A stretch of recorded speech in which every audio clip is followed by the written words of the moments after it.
Good evening. A woman from near Barnstaple whose husband died in what's been described as the worst tragedy in the history of the NHS says she hopes a new public inquiry will uncover the truth about what happened. Bob Threakall was one of thousands of patients who died after being given contaminated blood products in the 70s and 80s. He contracted hepatitis B and C and even HIV.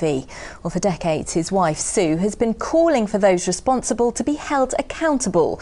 Bob Cruz reports.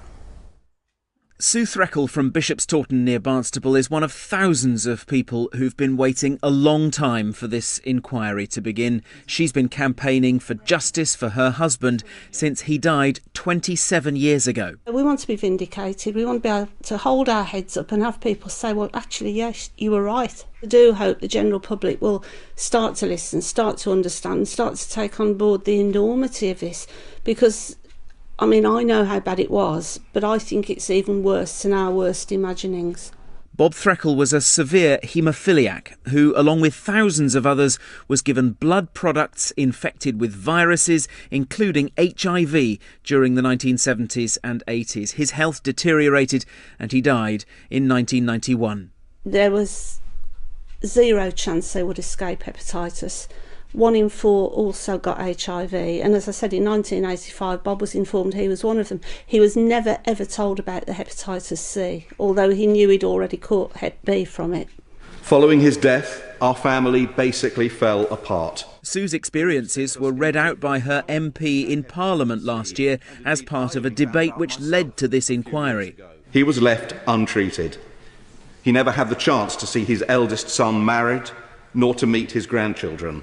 Sir Brian Langstaff, the chairman of the inquiry, has said it will examine whether there was an attempt to cover up the scandal. Families hope those responsible, both in government and at pharmaceutical companies, will be held to account. My hopes for the inquiry are essentially that we will be vindicated, that the truth about what took place will be heard, and that people who have avoided giving evidence to date will be forced to do so on this occasion, and that the right questions will be asked.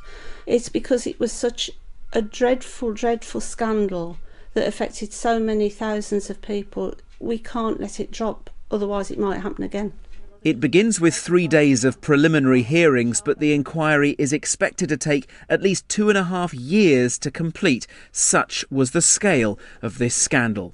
Bob Cruz, ITV News. And Robert Murphy's going to talk through that this inquiry a little more. Robert, first of all, just give us an idea of the scale of this inquiry. Well, we've just heard from Sue Threakall, haven't we? Someone who's been intimately and tragically involved in the scandal. She said she realised how big it was, but didn't realise the full extent of how big and bad this is. This public inquiry, if you were to look at the scale of it, it is bigger than Grenfell and the child sexual abuse inquiries put together. There have been inquiries into this in the past, but they've been seen as being slightly toothless. This one can compel people, make people give evidence. So we're likely to hear from former health secretaries and perhaps even a former Prime Minister, John Major, to hear what went on. So people, victims, their families and solicitors can get the answers they want. It's vitally important. A number of these victims have lived with these issues for 30 or 40 years. It's gone through generations. This is an opportunity for the present generation to pay respect to the last generation and fulfil an obligation to the next generation. That's how they see it. It's payment of a debt and fulfilment of an obligation, and they are quite determined to see it through. So, Robert, what happens next? Well, next, they've received already 100,000 documents. They're expecting to receive many times that.